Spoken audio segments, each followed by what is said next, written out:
کہ جس کے پاس زمین بہت زیادہ ہے وہ طاقتور ہے، اسی لیے ملک جو ہے وہ زمینوں پر قبضہ کیا کرتے تھے. اس کے بعد جب مشینیں آئیں تو یہ پتہ لگا نہیں، جس کے پاس انڈسٹری زیادہ ہے وہ طاقتور ہے. اب یہ ہو گیا ہے کہ جس کے پاس ڈیٹا زیادہ ہے وہ زیادہ طاقتور ہے. اور آپ حیران ہوں گے کہ ایک شخص جس کا نام ایلون مسک ہے، اس نے $42 بلین کی ایک چیز خریدی ہے جو کہ اتنی بھی بڑی نہیں ہے کہ اس کو جیب میں رکھا جائے، جو کہ کہیں ہے ہی نہیں، اور جو کہ ایک ٹیڈی پیسہ پروڈیوس نہیں کرتی. اور اس چیز کا نام ہے ٹویٹر، جو کہ $42 بلین کا لیا گیا. دنیا کے 140 ملکوں میں سے 70 کے قریب ایسے ملک ہیں جن کا بجٹ $42 بلین سے کم ہے، اور اتنے کی کسی شخص نے ایک چیز خریدی ہے جو کہ ہوا میں ایگزسٹ ہی نہیں کرتی. تو آپ حیران، اس بات سے حیران نہیں اس نے کس لیے خریدی ہے ایک چیز. اور دوسرا، آپ سب اس بات پہ حیران ہوں گے کہ آپ پی ٹی سی ایل کا فون کرتے ہیں تو آپ کو پیسے دینے پڑتے ہیں، آپ کسی کو خط لکھیں تو آپ کو پیسے دینے پڑتے ہیں. یہ فیس بک مفت کیوں ہے؟ یہ واٹس ایپ کے اوپر ویڈیو کالز مفت کیوں ہیں؟ یہ آپ ہزاروں تصویریں بھیجیں، یہ مفت کیوں ہیں؟ اور جس بندے نے واٹس ایپ بنایا اس کے بلینز آف ڈالر خرچ ہوئے ہوئے، وہ پاگل ہے کہ ہم سب کو مفت دے رہا ہے. فیس بک مفت کیوں؟ اس لیے کہ اس بھٹی کا ایندھن میں اور آپ ہیں. میں اور آپ ان کو ڈیٹا پرووائڈ کر رہے ہیں ہر انڈیویجول کا، اور یہ ڈیٹا کیومولیٹ ہے. صرف ڈیٹا سے کچھ نہیں ہوتا، ساتھ ایک پیرالل جو کمپیوٹنگ پاور ہے وہ اتنی انٹینس ہو چکی ہے کہ جس کے نتیجے میں آرٹیفیشل انٹیلیجنس کی وجہ سے آپ کی ایک ایک بات ہر فرد کی ڈیٹا کی شکل کے اندر لوگوں کے پاس موجود ہے. اور جس کے پاس ڈیٹا زیادہ ہے اب وہ اس دنیا کو رول کرے گا. گوگل نام کی ایک کمپنی دنیا کے بہت زیادہ ملکوں سے زیادہ امیر ہے، اور گوگل کوئی ایک ٹچ بٹن، ایک سوئی، ایک دھاگا نہیں بناتی. پھر وہ دنیا کی کیوں امیر کمپنی ہے؟ اس لیے کہ اس کے پاس سب کچھ ڈیٹا ہے.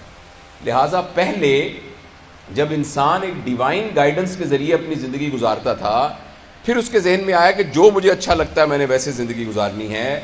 ابھی کچھ عرصے کے بعد ہمارے ہاتھ سے یہ پاور جانے والی ہے. اب الگوریدمز ڈیسائیڈ کریں گے کہ ہم نے کیا کرنا ہے. میں ملتان میں رہا ہوں بہت عرصہ، میں ابھی بھی ملتان میں جاتا ہوں تو مجھے گوگل میپ کھولنا پڑتا ہے ورنہ میں وہاں پہنچ نہیں سکتا. اسی طریقے سے کچھ عرصے کے بعد آپ نے کیا کھانا ہے اس کا فیصلہ فوڈ پانڈا کرے گا.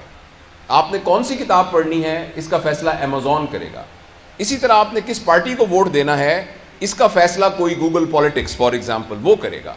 اگر آپ مجھے اجازت دیں کہ آپ نے کون سا کیریئر اختیار کرنا ہے، آپ نے کس لڑکی کے ساتھ شادی کرنی ہے، آپ نے کس ملک میں سیٹل ہونا ہے. اچھا، اور کیوں؟ اس لیے کہ اس سے پہلے آپ کو جاننے کی ذمہ داری آپ کی اپنی تھی، اور ہر شخص کی اپنی ذمہ داری تھی کہ وہ اپنے آپ کو جانے اور اپنے لیے جو بہتر ہے اس کا فیصلہ کر سکے. لیکن اب آپ کے اور میرے ساتھ کمپٹیشن ہے الگوریدمز کا اور ڈیٹا کا، اور اس الگوریدم اور اس ڈیٹا کے مقابلے میں یہ ہم سے جیت جائے گا. آپ نے جب فیس بک کھول کر آپ کی آنکھیں کی پیوپل ڈائلیٹ ہوئی تھی یا سکڑی تھی، آپ نے کون سی سائٹس پر زیادہ ہٹ کیا، کون سا رنگ آتا ہے تو جس کی وجہ سے آپ کے چہرے پر آپ کے جو فیشل ایکسپریشنز ہیں وہ بہتر ہوتے ہیں، کن لوگوں کے اشتہار دیکھ کر آپ کو خوشی ہوتی ہے، کون سی سائٹس کو دیکھ کر آپ کو کیا ہوتا ہے، یہ سارا کا سارا انڈیویجول کا، اور جس کے نتیجے میں پھر ایک کنٹینیوس الگوریدم کے طور پر یہ تمام چیزیں ڈیٹا سٹور ہو گیا ہے. اس سٹور ہونے سے ہم سب کے ساتھ اب مقابلہ ہے الگوریدمز کا. الگوریدم کھڑا ہو کے بتا سکتا ہے کہ آپ اپنی صحت کے بارے میں صحیح فیصلہ نہیں کر سکتے، میں آپ کی صحت کے بارے میں صحیح فیصلہ کر سکتا ہوں.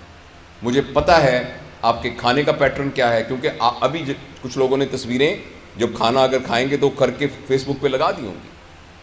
آپ بالکل یہ مت سمجھیے کہ آپ نے آئس کریم کھاتے ہوئے جب تصویر کھنچوائی تھی وہ تصویر کچھ نہیں ہے. وہ تصویر ایک بٹ آف جگزا پزل ہے جس نے آپ کو ہیک کرنے والی اس پکچر کے اندر وہ موجود ہے. آپ نے کہا کہ میں آج فلانی جگہ پر دوستوں کے پاس پہنچ گیا، وہ ایک ایک چیز کمپیوٹنگ پروسیس میں سے گزر کے آرٹیفیشل انٹیلیجنس کے ذریعے سے الگوریدم کی شکل میں موجود ہے. اور کچھ عرصے کے بعد میں اور آپ اس قدر مجبور ہو جائیں گے کہ ہم الگوریدم کے غلام بن جائیں گے. یہ بات فکشن نہیں ہے.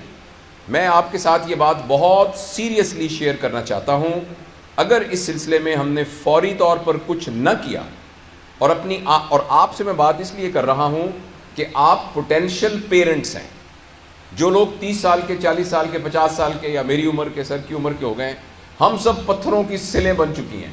ہمارے اندر سے نیا مجسمہ تلاش کرنا بہت مشکل ہے. ہاں ہو سکتا ہے بہت ہماری رگڑائی کی جائے تو اندر سے مجسمہ تو ہر پتھر میں موجود ہوتا ہے، لیکن آپ وہ ہیں، آپ کے بارے میں بھی ابھی پریشانی ہے، کیونکہ اس ایج میں آپ کے آئیڈیاز بھی فکس ہو چکے ہیں، آپ کی ہیبٹس بھی. لیکن ایٹ لیسٹ ہم آپ کے اوپر یہ انویسٹ کر سکتے ہیں کہ جب آپ پیرنٹس بنیں گے اور آپ کی گود میں اللہ تعالیٰ اپنا شاہکار دے گا تو آپ کم از کم ان بچوں کی پیرنٹنگ کے اندر اس بات کو ذہن میں رکھیں گے کہ اگر آپ نے ان کو آرٹیفیشل انٹیلیجنس، سکرین سے ریلیٹڈ چیزوں کے ساتھ منیمم ٹچ نہ کیا اور ان کو نیچر سے دور رکھا، ان کو پلے گراؤنڈ سے دور رکھا، ان کو اپنے ریئل ریلیشنز کے ساتھ سے دور رکھا، ان کو مشقت کا عادی نہ بنایا اور ان کو سکرین کے ساتھ گلو کر دیا، تو مجھے اس بات کا بہت اندیشہ ہے کہ دنیا میں اتنے لالچی لوگ موجود ہیں